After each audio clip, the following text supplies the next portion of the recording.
speaker this morning is Rinard from MIT. He got his PhD from Stanford in '94 and then joined MIT in '97 and has been there ever since.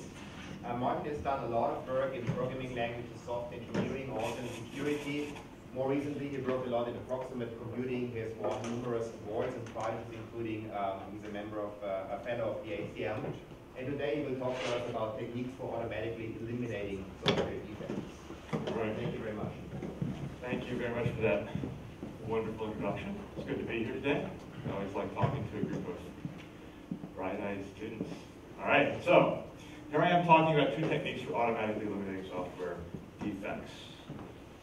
So I'm going to start by saying that I'm sure many of you have heard that people like to use the internet to download things. I bet many of you have done this yourselves.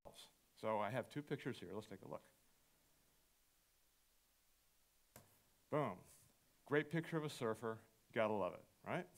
So now, I show this to people and say, you know, Martin, pictures of surfers are great, but the internet wasn't built so that people could see pictures of surfers. The internet was built so you could see pictures of cats. So, let's take a look at the cat. Okay, so we didn't get to see a picture of a cat, did we? What we got to see is a segmentation fault. Now, this makes us unhappy because this is one of these bugs that Jim's developers would fix immediately, because when you get a segmentation fault, you've got some sort of memory error. This makes me nervous because, as we heard from Jim's talk, this means there's probably some sort of latent security bug. Now, how many people want to see a cat? All right, so it turns out that this is not the only display program you have. There's another one called ViewNoir. I don't usually use ViewNoir, but maybe you can use ViewNoir to see a cat. So let's see what happens with ViewNoir. Aha! Dimensions of TIFF image too large. What does that mean? It meant that somebody's munged this file. It's probably an unsuccessful attack. ViewNoir checked for it and made sure I wasn't hurt by it, but display didn't. So now I'm really worried about display. Now it's hard to fault the developers of display that much. And the reason is that, you know, you can't get everything. But on the other hand, I'm not that happy as a user because it seems to me that somebody thought about this. The ViewNoir guys did. So why can't I have the best of both worlds? Why can't I have all the ViewNoir checks that protect me against these bugs in display? Why can't I have that? And the answer is, and here's how you can have it. You ready?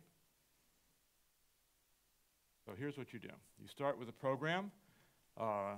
Here it is. It's display. You've got the good input, which is the green ball. You've got the red input, which is the bad input, which is the red ball. And you got the bug there that causes display to be vulnerable to the red input. You then take an application like ViewNoir that handles both the green and red input properly. We're going to use ViewNoir as the donor, display as the recipient. We're going to locate the check inside ViewNoir that enables it to handle the red ball OK. We're going to extract that check. Notice, by the way, we're going to run on strip binaries. See this? All we're going to get is a jump instruction. That's it. Raw code, okay? We're then going to extract an application-independent representation of that check. We're going to figure out where to put it inside display. We're going to translate it into there. This is going to be a source code patch, so it's got to be in the namespace of display. It's going to get rid of the bug, and then we're going to verify that it works, okay? Now, you might ask, how well does it work? Well, let's try. Because we've done this for our display program. Now we have the, whoa. I don't know if I can. But this is the last thing you'll see on this slide anyway, so. Boom, okay? So I can't increase, it says horizontal code transfer protection, vector protection code. What you should get out of this is the check that we took out of ViewNoir successfully was transplanted into display, and it protected display against this bug, okay? And you can see it down here. This is our error message, horizontal code transfer reject input. Okay, now, you cannot possibly reasonably expect to see a cat here because this is not a cat file. It is a piece of clickbait that said it was a cat but wasn't a cat, okay? Now, I have given this talk multiple times. The fact that you cannot reasonably expect to see a cat does not deter people from wanting to see a cat, okay? So, check it out. There's your cat, okay? These are two Felis sylvestris kittens, the European wildcat, okay? They're indigenous to this area. And something I'm going to tell you about two techniques today. I thought two kittens with enormous potential in front of them would be a great way to introduce the talk. Okay? All right, so now let's go ahead and tell me how you do it. First, how am I going to locate the check? What I'm going to do is I'm going to run Rinard, this is the donor, on the good input and find out the sequence of branches that it takes through the program, okay? I'm then going to run Rinard again on the bad input and see the sequence, and again see the sequence of checks. What drops out at you immediately about this sequence of checks? Okay? C3 went a different way. Bingo. What is our hypothesis going to be? Our hypothesis is C3 is the missing check in the recipient. So we're going to see if that's the check that will allow display to be immune against this attack. How do we extract the check? Remember, all we have to start with is a conditional branch. What we're going to do is we're going to build the symbolic tree for the condition. The internal nodes are going to be the operations you see here. The external nodes are going to be things like constants and input fields. The key insight here is that, remember, we're going to pull this out of the program, and the application-independent representation is going to be in terms of the input fields that check eventually accesses, okay? So you can see that this is a standard integer overflow check, so now you know what the bug was. The bug was you give very large image dimensions, it overflows, and you get a buffer overflow, okay? The only reason you know this is because you're looking at this, it looks like an integer overflow check, and if it works, that's probably what's going on. All we've got to work with is the Rinard strip binary. So what are the challenges with accomplishing this, okay? First of all, the condition can be computed by some arbitrarily complicated sequence of binary instructions. So we've got to extract the computed logical expression. The input bytes can flow all over the address space. This is one of the primary challenges here, right?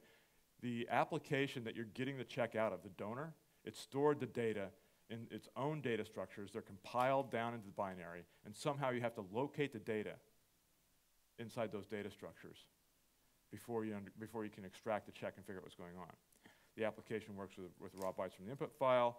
You need the symbolic expression tree, use the symbolic input fields. This is another challenge. Okay? So what we're going to use is something called symbolic expression tracing.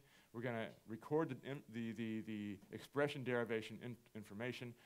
Two key steps. One is instrument the system call operations, system call IO, so we know where all the input fields are stored in memory. Then we're going to trace the vex IR operations because we're using Valgrind to figure out what's going on inside the program. And we're going to trace all of the add, sub, compare, multiply, move, everything else like that to track the flow of data through the computation and track how the computation actually combines that pieces of data. Here's an example. Okay, why do I know that bytes 960 to 961 of the input file are being loaded by that instruction? Okay, the reason I know this is because earlier there was a system call and I recorded where in memory all of the bytes from the input file wound up. And now I am going back and running that through when I do the load to figure out that that's actually where they came from. That's a multiply. It's a shift, but I know that it's a multiply times 4. So I build that tree. I got bytes 972 to 973 the same way. Again, I know where everything is in memory, so when I do a load out of memory, I figure out where the input field bytes are. I do the multiply, I do the divide, I come down here, and boom, that's a check to extract. And there's how I've incrementally built my tree. Okay, everybody see how I do this?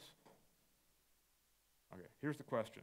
Is this plausible? And the answer is maybe it is, maybe it isn't. But think about this. How hard would it be to take a program that runs for, even several seconds and generate the complete derivation of every value in that program from the input fields? Okay, you'd get an enormous amount of information. So we don't do this, okay?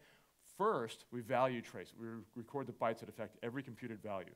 As long as we're not building the tree, this is somewhat tractable, okay? The second execution, so we determine the relevant bytes, the input bytes that we care about. The second execution, we do symbolic expression tracing, but only for values that involve the relevant bytes.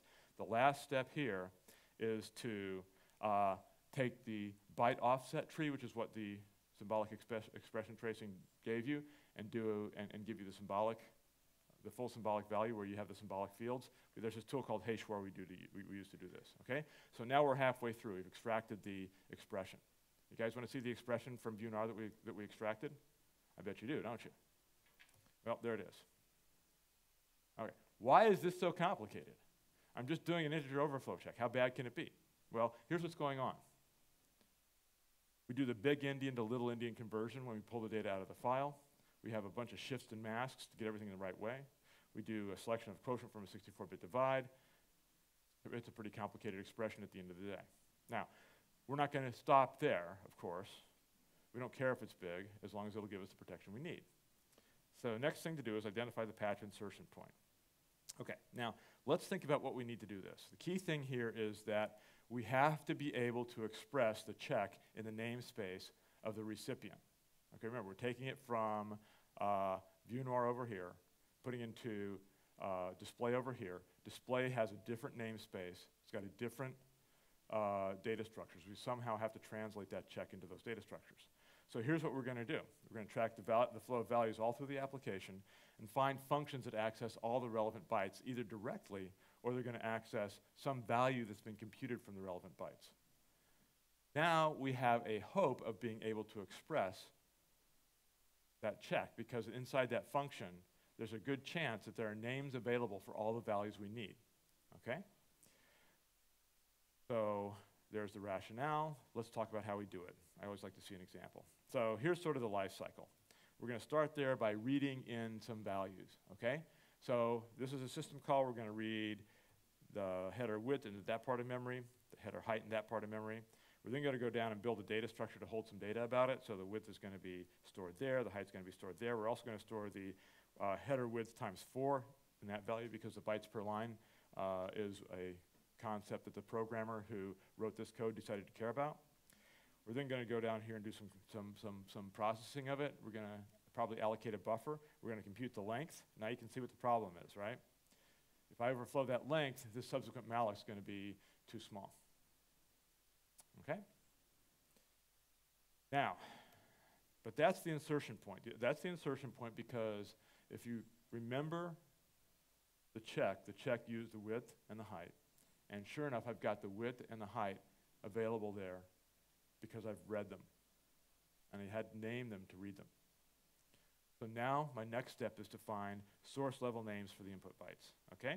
First, I'm going to use debugging information to find roots, local variables, global variables, parameters. I'm going to traverse out of there to find the available names, the names I can use to find the values that involve the relevant bytes. Then I'm going to just use those to translate the patch in there. So let's take a look here. I have two roots, length and image. I happen to know that length contains that value. Why? Because I've done my symbolic execution. I happen to know that image points off to a data structure like that because I'm reading the debugging information, which I have for my recipient but not for my donor.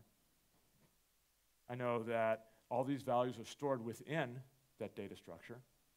So in fact, I'm just tracing out following pointers, looking for values that happen to hold either the input fields or values derived from the input fields. And now here's my set of available names. Okay, if I need to reference header height, for example, I just do x image arrow height.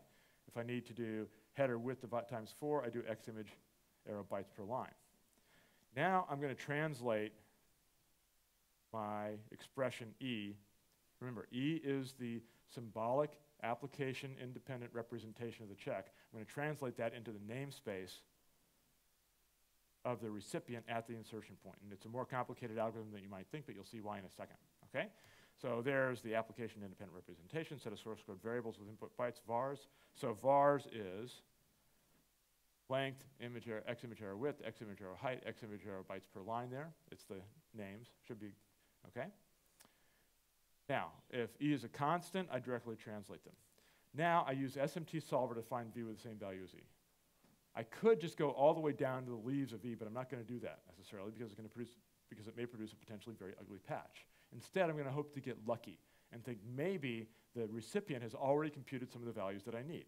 And sure enough, you'll see that in many cases it has. Okay? So if I get lucky there, I just bang in the right variable, and I may have some very complicated expression in my application independent representation of the check that I have a very simple expression for in my recipient. All right, now, otherwise I decompose and recurse. I bet you guys want to see an example of a translation now, don't you?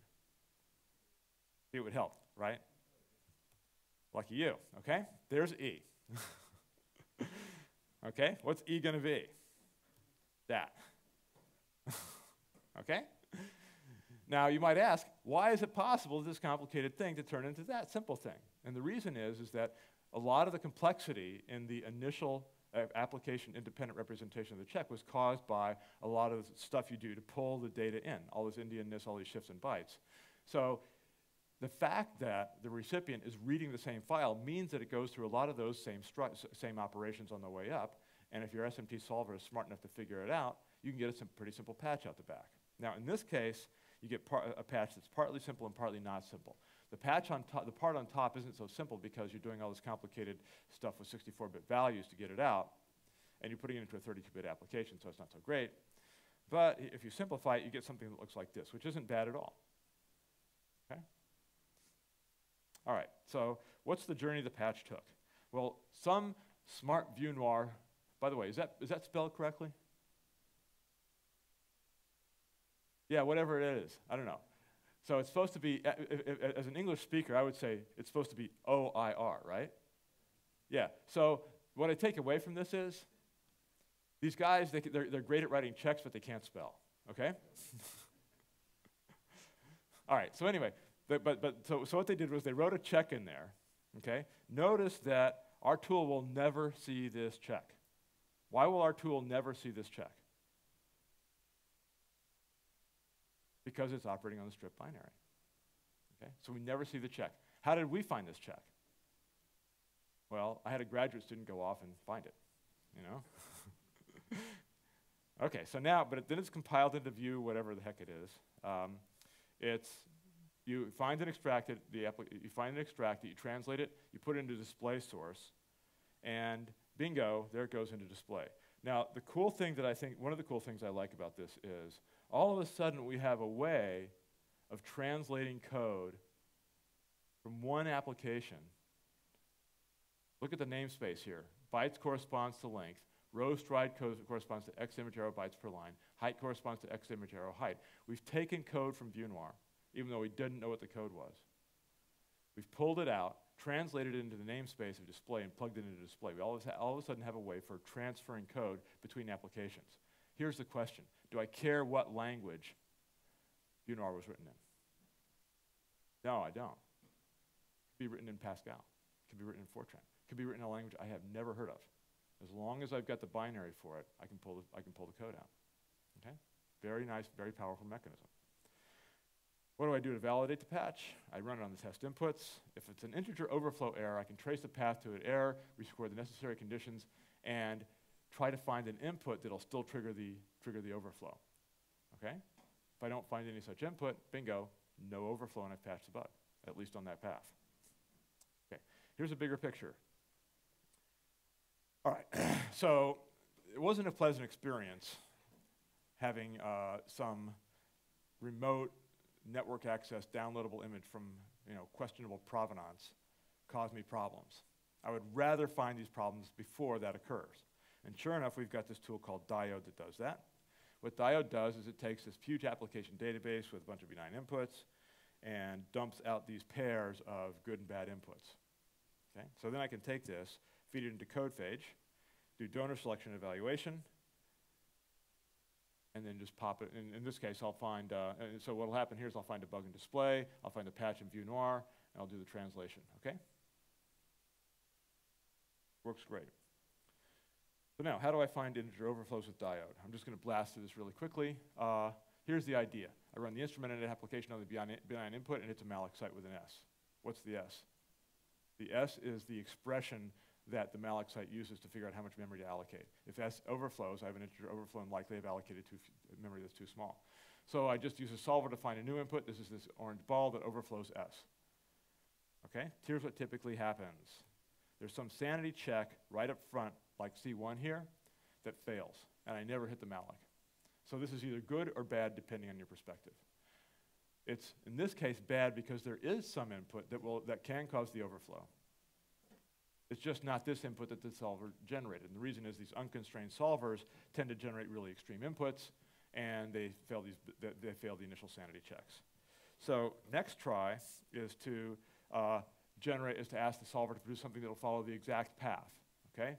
The problem with this is that in many cases, this path is unsat. Not all cases, in some cases you can find inputs that'll follow the exact same path and cause the overflow, but in a lot of cases you can't. So now what we're going to do is we're going to do this technique called top-down branch enforcement. I think this is a novelty in the approach. I know that people have tried the first two things that I told you about before. Here's what we do is we try to find inputs that satisfy the first couple of branches going top-down. So first we try one that satisfies C1. What will happen here is it'll go off C2, and we'll never hit the malloc. Then we hit then we find one that satisfies C2, and C2 and C1.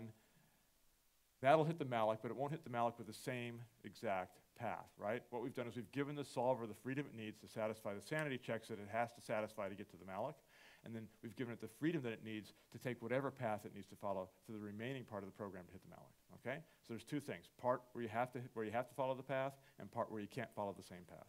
The reason you can't follow the same path here is, again, just to remind you that the complete path, the original path that the good input followed, having that path and a bad malloc is unsat. Can't get it. Okay? Yeah, warning. Actual implementation more complicated than this. Okay, now, obviously I have to talk about the experimental results section next. Yes? Yeah, right, you know? Well, that's what's coming next. So here we have Diode found 7 integer overflow errors, 4 previously unknown. 3 of them require enforced branches, and you can see that if I have to enforce branches here, it takes a lot longer to find the bug because I'm working my way through trying to figure out which branches to enforce. So I'm doing a search. Okay. How do I patch them? Well, first thing, they're all patched. Some of them have multiple donors. This is really nice because I've got this sort of big software swap meet going on where everybody comes in and kind of, swaps all their patches back and forth to make themselves better. Okay. Patch generation times are reasonable, all less than 15 minutes or so. One down at the bottom is a half an hour maybe. And there's tractable numbers of candidate checks. Now remember how I looked at the C3 that went one way for the good input and the other way for the bad input? In general, there may be many checks that do this, many branches that do this. I'm going to try them all. There may be many places where I can put it, and I can try those too. All right, so this is for buffer overflow errors. That's for integer overflow errors. Let me talk about buffer overflow errors. Here's one in Jasper. There's an off by 1 check, should be greater than or equal to. Our donor here is OpenJPEG, and we pull the check out of there, and you can see we're translating it from the OpenJPEG data structures on the left, the CP arrow TW times CP arrow TH, that sort of thing. And we're translating it from that namespace into the Jasper namespace. We're getting the correct check. Same thing for GIF to TIFF. GIF to TIFF doesn't check the maximum code size is 12. Bingo. Here, but we pull the check out of display. So now you can see displays going both ways, right? We're pulling checks into display, pulling checks out of display. All right, how might I use this? Well, we can patch existing software defects, remove security vulnerabilities. That's the motivation for this research. One thing you guys should all know is that even though you've got this fabulous technology, it helps to have a motivating use case for the technology. Otherwise, the program committee will say, I don't see this is worthless research, even though because they have no vision, okay? How many of you have had this experience where you submit a paper to a program committee with a great vision in it, with a great technique in it, and the program committee doesn't like it because, for whatever reason? Anybody had that experience? Am I the only one? Must be, man. Okay, so that's one way you can do it. I think it's a lot of fun. But what I think is really cool here is you get new development approaches. So you get automatic correctness acquisition. So let's say you want to write some open source PDF viewer, okay? So it's a lot of fun to write the common case code. How many of you guys like writing input validation code? It's not very much fun because you got to think about all these weird cases, blah, blah, blah, blah, blah. Luckily for you, people like Microsoft have been off developing all this code to check all this stuff, and they've got this huge development case. So, modulo various socio-political things like, licensing agreements, you could in practice, or you could in theory just pull all of those checks out of Microsoft or somebody else's code, okay? So you didn't have to write it yourself. Not a bad way to go. And the great thing about this is it doesn't have to do the same thing. It just has to read the same file. So let's say you want to do something really cool with, I don't know, PDF files. And you don't want to have to write all of the input validation code yourself. Well, you can pull that out of a PDF viewer, even though you're not writing a PDF viewer. Okay? Not a bad way to do software development. You can also do hybrid applications, where you just say, I want this code from this application, this code from this application, bing, bing, bing, bing, bing, bing, gets pulled all together, automatically translated into your namespace. How many of you guys have ever copied code between two code bases? Yeah, and then you had to change all the variables, right? See, we'll do that for you automatically. None of this manual labor stuff. Okay, so here's a bigger picture. It turns out that surprisingly enough, nature does this too. So this is a great example of computer science-inspired biology, okay? So what happens here, so you have, bacteria all the way along going around there, transferring all their DNA back and forth. This is one of the reasons that you get antibiotic-resistant bacteria so quickly. It's not that every one of them evolves the resistance independently. One of them evolves it and they all swap it around, just like this. So you might wonder who's responsible for this research. So here they are. Stelios is a research scientist in my group, a fabulous guy. I think it's fair to say that this is his, this research is primarily his vision. Eric is an engineer in our group who's worked on this and is responsible for much of the implementation. And Fan is a fabulous graduate student who also helped out with a lot of the implementation. This guy, keep your eye on him, he's something special. Okay, so that's one. Remember we had 2 kittens at the beginning? Well, there's another kitten coming, congratulations, all right? So here it is, it's RC2. This is done by Fan again, Zichao, and Sarah. Another 3 fabulous. I'm really lucky now. I've got a great research group, and all they do is do research, and I get to go travel to Europe and talk about it. So, and these guys are so good that it really, really, really is a pleasure to have these guys around and working with them. So, always work with an advisor who's proud of you. Okay. So here's the setup. I have a test suite of inputs and outputs. I've got an application that has a bug in it. For those 3 inputs, the application generates the right output, so they're green and they're positive inputs. For these, what color are these going to be? What? Red. Exactly. Why are they going to be red? And what's the bug going to do? Exactly. See? And it's red because you get the wrong output. Okay. This is an undesirable state of affairs. What do we want to do? We want to change the program so that all the red inputs turn green. Okay? Now the first thing we got to do is figure out which statement to change. I'll tell you what we're going to do. We're going to go off and munge the statements of the program and change them, and hopefully we'll fix the bug. Okay? So first we got to figure out which statements to modify. Okay? So what we're going to do is we're going to prioritize the statements and try them in priority order. The first thing we're going to prioritize is statements executed by negative inputs. So we're going to count the number of inputs that cause the statement, not number of negative inputs, the red inputs that cause the state to execute, that cause the statement to execute. We're then going to prioritize statements not executed by positive inputs. There you can see what we're going to do that. And then finally, statements executed late in the execution. It turns out that a lot of bugs happen near the end of the program. Okay? People often are able to get the first, 90% of the execution pretty much correct, and then the bug happens. Okay? There's the math. You guys want to see the math, you can come by and talk to me later. Now, one more thing. We're going to prioritize the conditions according to the maximum priority of the 2 statements in the if then else. We're going to search the 500 highest priority statements.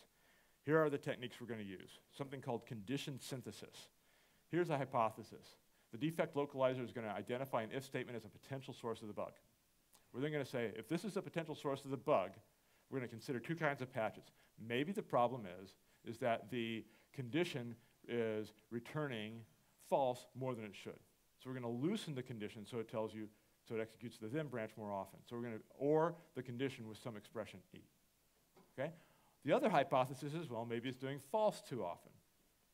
No, maybe it's doing true too often, so then we're going to end it with E so it does false more often. Okay? Then we somehow have to find E that works. You might think we're just going to go off and try to find E directly. Well, that's not what we're going to do. Okay?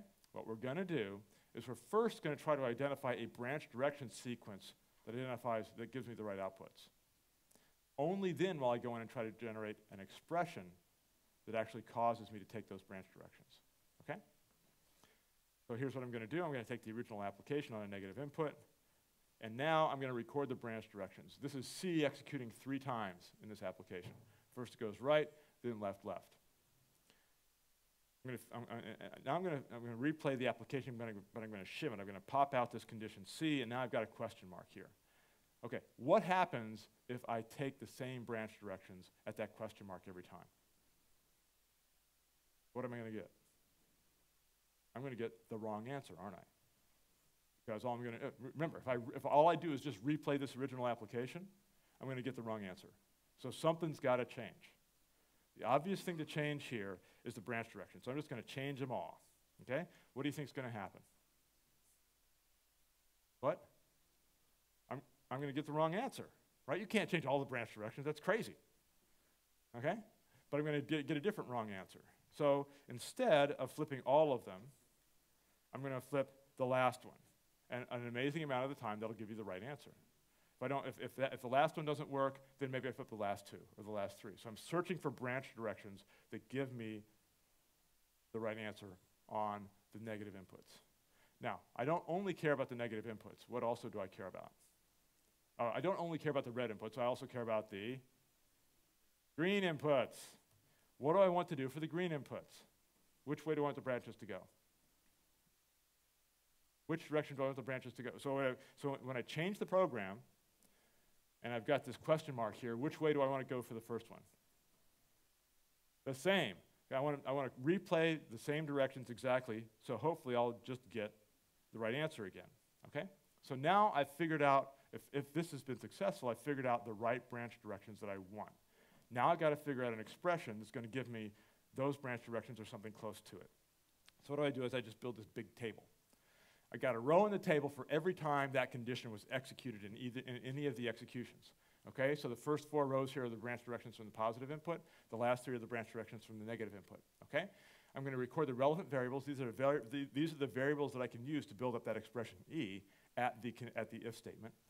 And I want to keep the same branch direction everywhere except for the last one, which means I'm going to OR something in to flip that false to a true. And so here's my goal. This is my goal. See that X greater than 4 or E? I want to synthesize an E that provides the desired branch directions. Now, if you guys look at this long enough, you can find the E. Okay? But I'm not going to make you do that. I'm just going to tell you what it is. Okay? So here, E is Y equals 0. That'll give you the right branch directions. Now, in general, there's this interesting fact. In general, you can't hope to get the right branch directions for all of these. But it turns out that if you get almost all of them, you got a pretty good chance of still fixing the bug. So that's what we do. We sort them in priority order. So it's not like you can just directly apply a straight constraint solver here to use this. You've got to have some sort of constraints, some sort of approximate constraint solver that gives you the maximum number of branch directions that you can get. All right. So now building on it. Okay. So we can do that's one mutation. We apply we apply condition synthesis. Now we're going to build things like guard insertion. I take S, put a guard in front of it, if E, and use condition synthesis to generate E. I can insert control flows like return C, go to some label, break, that sort of thing. Again, using condition synthesis to generate E. I can do things like replace variables or constants or function calls. You know, maybe the guy called the wrong function. Happens. Hard to believe, but true. Okay? Or maybe the guy used 1 instead of 2. Happens. Hard to believe, but it does happen. Finally, I can copy a statement in and replace it. So it's a compound mutation. I'm doing 2 things, copying the statement in and then replacing it. Okay? So this generates a huge search space, and the question is, what am I going to search? Well, I can search only one compound mutation only. Gives me a simple space. It's easy to search. Targets small patches. Okay? Multiple combined compound mutations, you get this richer space, but it's a problem because you can't search it. We're going to do only one only, okay? Bet you want to see some results. Here we are. So we implemented it, evaluated on 77 defects from 3 apps from this GemProg ICSI paper on bug repair. Each defect comes with a test suite that exposes the defect and a version with a developer fix applied. We fixed 10 out of 77. These are correct. How do we know that these are correct? Because remember, I passed the test suite on 26 out of 77, but they're not correct. How do I know that 10 of these 77 are correct? I have the fixes and I have a graduate student, okay? And those two, in that combination, and the graduate student went off and did this unilaterally, okay? That's right, I got the fixes and the graduate student, they checked that they're right. Interesting fact, here's the patch breakdown, okay? You'll notice that I can summarize the impact of the patch, okay? It can either replace one statement, it can add a statement, it can change the flow of control at an if statement, or it can just remove the thing altogether. And you'll notice the big difference here is that there's roughly the same number of replaces and adds for the correct ones and the past ones. The past ones are where it gets the right answer on the test suite, but is actually the wrong fix. But the big difference here is that if conditions and removes are much more common in the past case than the correct case. And the reason is that the test cases, the test suites, tend to have the following pattern in them. And let me show you what that is by an example. Here's a cautionary example. There's a check for overflow. This overflow check is an incorrect overflow check. It's overly conservative, okay? One of the test case checks is for incorrect input rejection. It says, aha, I'm going to reject an input incorrectly because this overflow check fired, okay? There's no case that checks for you to correctly reject an input. What's the patch going to conclude? The patch synthesizer going to conclude? It's going to say, I don't need this check. All it's doing is rejecting inputs that I should accept. So it'll take it out. Okay, bingo. All of a sudden you're vulnerable because you've taken out the check. Okay, this is a pattern that occurs very frequently. If your code modification system, if your test case driven code modification system can remove stuff, you had better put test cases in that protect all the functionality you care about. Because if you've got an input that exposes a bug in that functionality, it'll just remove it unless there's some reason for it to keep it. Okay, why don't we have more correct patches? Well, there's two possibilities. One is the search space doesn't contain the correct patch. The other is you've got a weak test suite, okay? So if the search space doesn't contain the correct patch, you can't possibly hope to find it. But if you've got a weak test suite, the search space does contain the correct patch, but some earlier patch passed the test suite and prevented you from seeing the good patch. Now, I bet you guys would really like to know how many more correct patches there are in there, wouldn't you? You bet. Everybody wants to know that, right? Luckily for you, I've got the answer, and the answer is 5, okay? Here they are. So for the first 2 PHP bugs, I get the wrong patch that passes all the test cases 3 times. Two of them have the wrong location, one has the wrong synthesis. There are 5 patches before I get the right patch for the second bug, and for live TIFF I got 13 because that's a pretty weak set of test cases. I know exactly in the search space where all the correct patches occur, so I know how long it'll take to find them. Okay? Now let's compare with GenProg. Here's the idea. So GenProg gets 2 out of the 105 correct.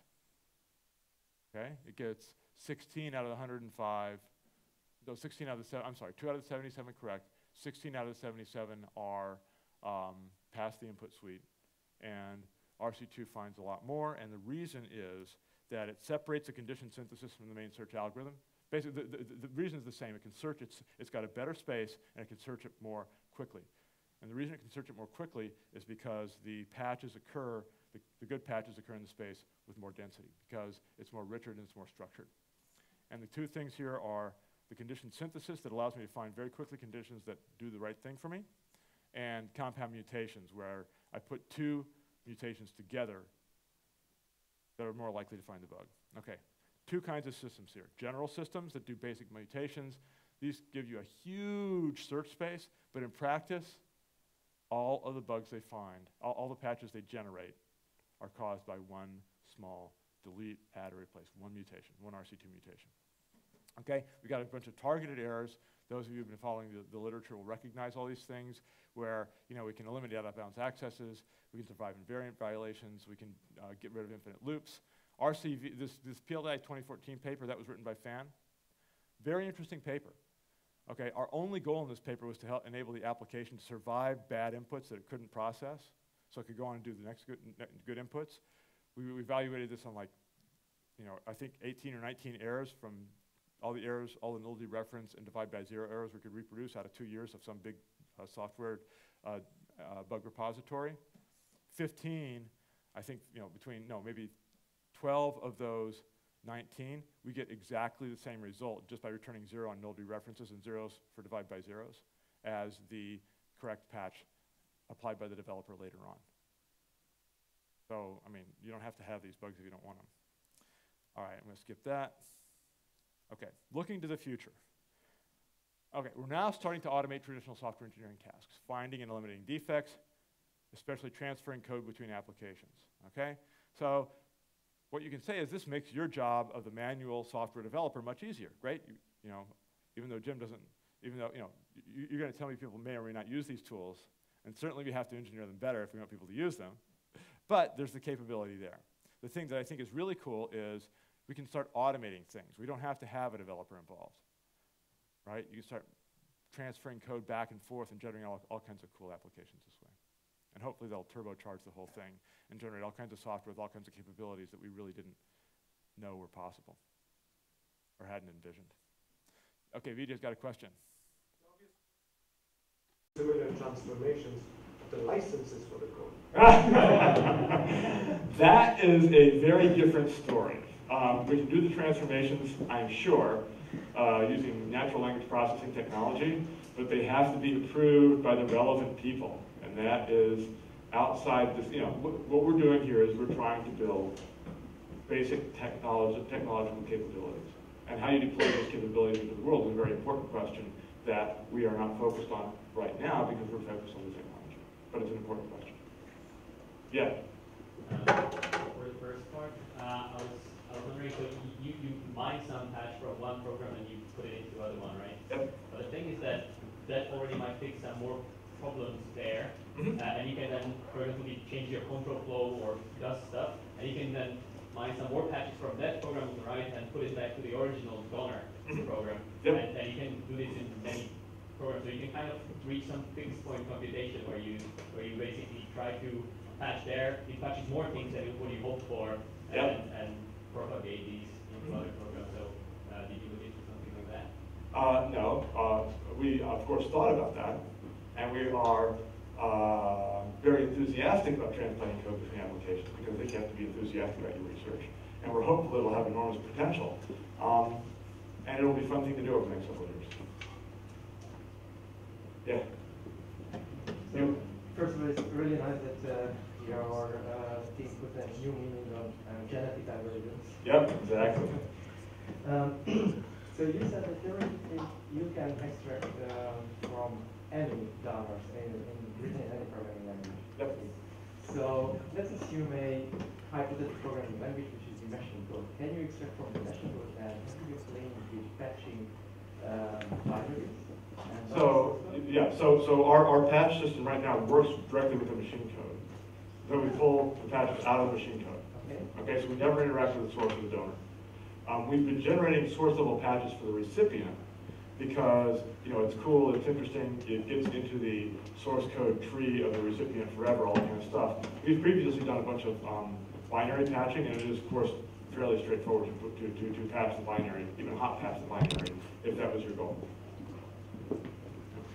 Using technology that we've developed for other hot patching techniques in the past.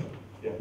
Have you tried using the code transfer technique to fix the kind of bugs that you discussed in the second part of the functionality bugs? Not yet, nope.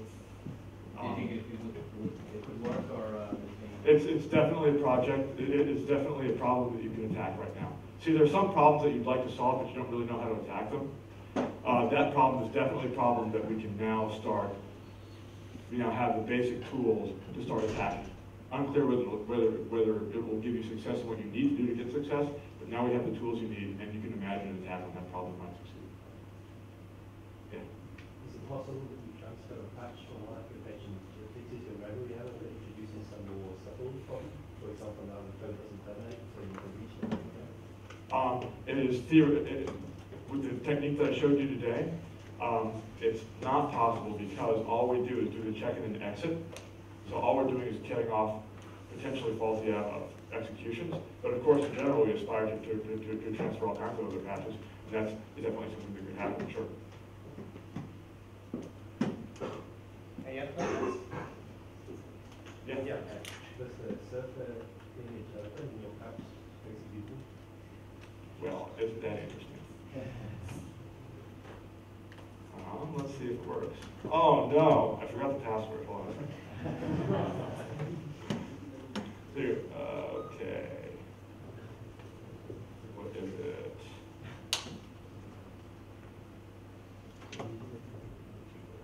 Oh, hold on. No. I want to see this guy. What's the password? Okay, here it is. Yep. Back 1, 2, 3. Back and number. Okay. Better work for your bank account too. Remember, only use one password, right? More severe problems. Okay. Okay, so here we are. We're about to, you ask if the patch version can display the surface. Woohoo! Success. All right. Okay, perfect. Thank you so much for your talk. Yep. Thanks, guys.